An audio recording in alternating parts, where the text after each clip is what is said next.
What's up guys, Asian here again with an update to the Trials CPs. So we're going to be talking about the red CPs that you're going to be using for your Trials. This is going to be updated for Summerset, so this is assuming you have 750 CP or 250 red CPs to distribute across your various nodes.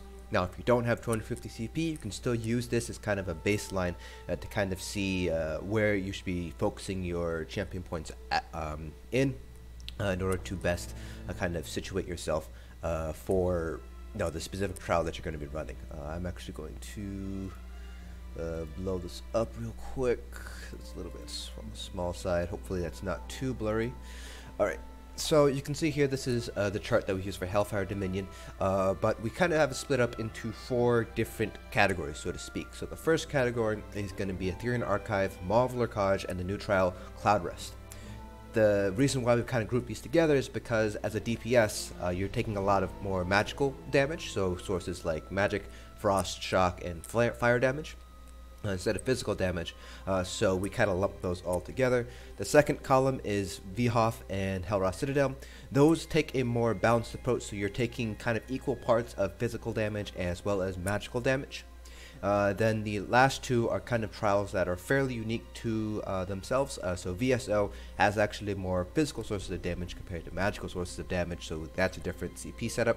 And then Asylum has its own setup there, mainly because you're taking a lot more spell damage, first of all, much more than AA and VMAL, plus the damage you're taking is actually pretty big hits. So like Storm the Heavens, you can normally only take 2 hits before you're dead, so we kind of want to try to mitigate that as best we can there. So starting things off with AA, Maw, and Cloud Rest. So again, these are trials that have a lot of magical sources of damage as a DPS. So you can see here we don't have any points to Hardy at all, and that's not a big deal. You're not really taking that many, that many sources of physical damage as a DPS. The only source of physical damage is really going to be during the the Stone Atronach during his moves, I believe, are counted as physical damage, but that's only one boss, so we don't really care too much about that. He's a pretty simple boss as well. Obviously, Elemental Defender to help protect you from the magic damage. Thick Skinned, we have 61 points in the Thick Skin, and that's just to help protect you from the overcharges that happen during AA. For VMAL, this is mostly for the twins. The white ads and Skin Rai can put a dot on you. Other than that, there's not that many dots in Maw that you have to necessarily worry about, but it is a good idea to have those points in the thick skin there.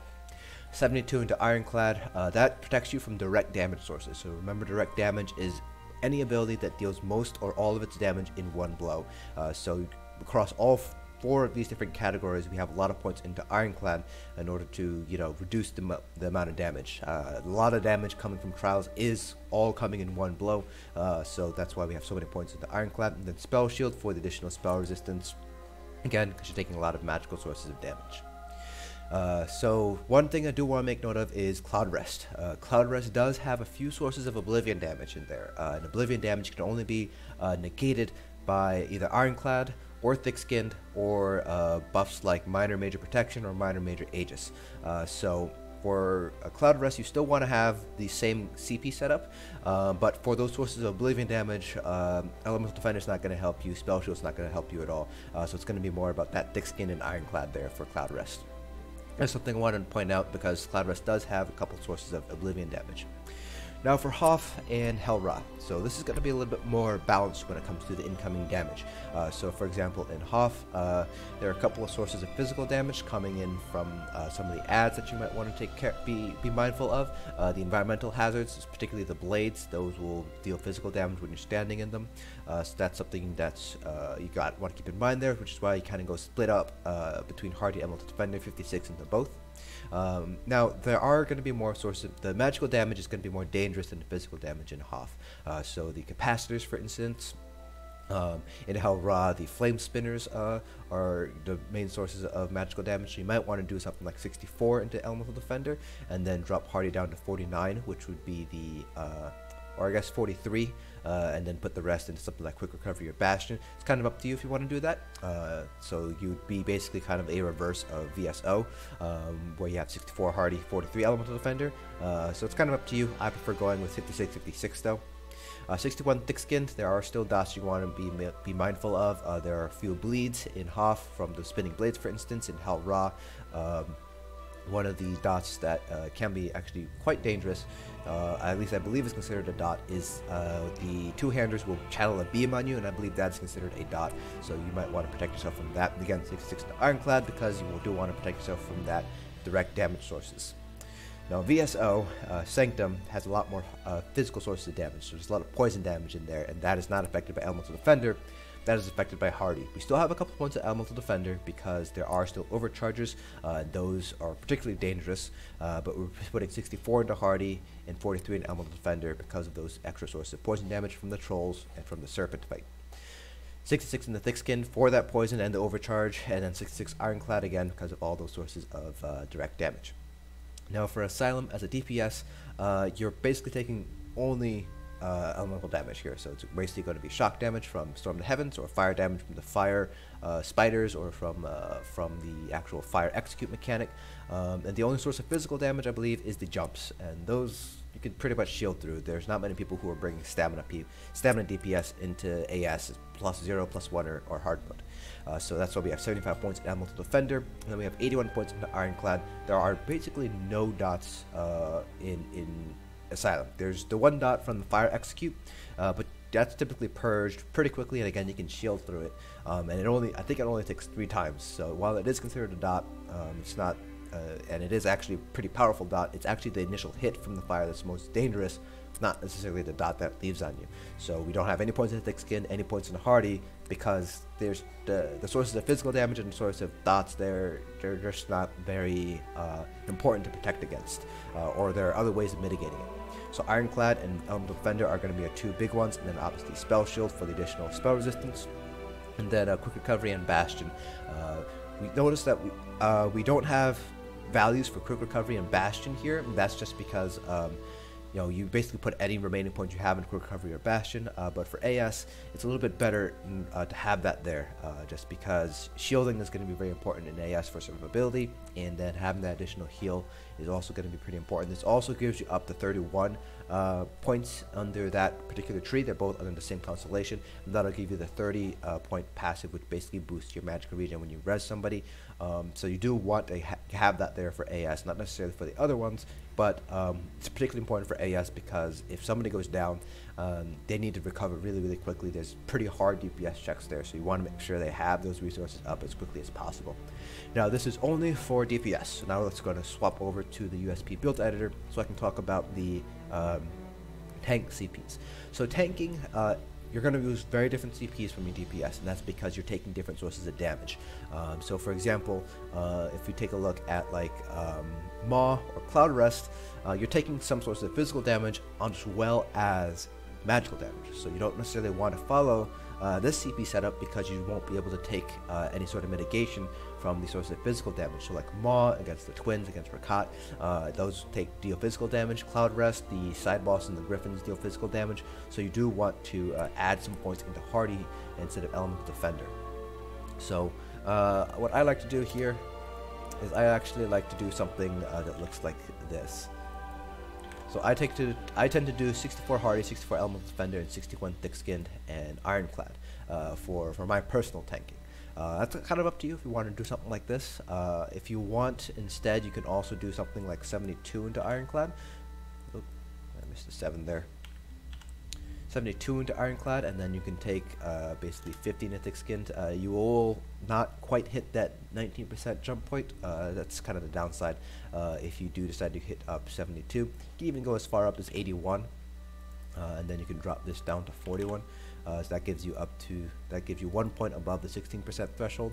Generally speaking, as a tank, you want more direct damage mitigation because a lot of the big hits, the heavy attacks, things like that, those are all direct damage sources. So you want at least, I personally like to have at least 61 points, but depending on the specific trial, I might put 72 or even 81. So for example, in Cloud Rest, I'll typically do 81 to Ironclad and 41 to Thick-Skinned. Sometimes I'll do the other one, I'll do 72 and 50, like this, just because the dot that is left on you from Dark Drain and the Crippling Shadow, that does add up a little bit, so you do want to have a little bit more points here. So generally as a tank, you kind of want to go for a more balanced approach. You could definitely want to go 64-64 for pretty much all the trials except for maybe Ethereal Archive. Actually, no, even for Ethereal Archive, you do want a couple points into Hardy because the axes do deal physical damage against the mage, but that's kind of up to you if you want to have that additional points into Hardy or not. But generally speaking, for all these trials, AA, Ma, Cloud Rest, Hoff, HRC, SO, AS, you do want to put many more points into Hardy than you see here, just because you are taking different sources of damage compared to DPS. So this is generally what I recommend. Now you can shift a couple points into quick recovery if you'd like. So you can go something like this. You can do 61. You can drop this down to 48, and then that'll give you 13 points into not Bastion. 13 points into quick recovery. So you do miss the 4% jump point, so you're sitting at the 3% jump point instead, but that just leaves you 2 extra points, which kind of don't really go anywhere. So it's kind of up to you if you want to do quick recovery. Increasing the healing you receive can be quite useful in some situations. For example, in Cloud Rest, during Execute, that quick recovery will definitely help you out get rid of that baneful mark that might be applied to you during Execute. So again, it's kind of up to you if you want to do that. For Cloud Rest, I actually do put a few points in the quick recovery, just because I do know it's going to be very helpful during Execute to get out of that baneful mark, get rid of that baneful mark debuff. But for the rest, I typically don't put any points into quick recovery at all. I'm usually just 0, and then I usually do something like 50 and 72, or 61 and 60, 61 and 61.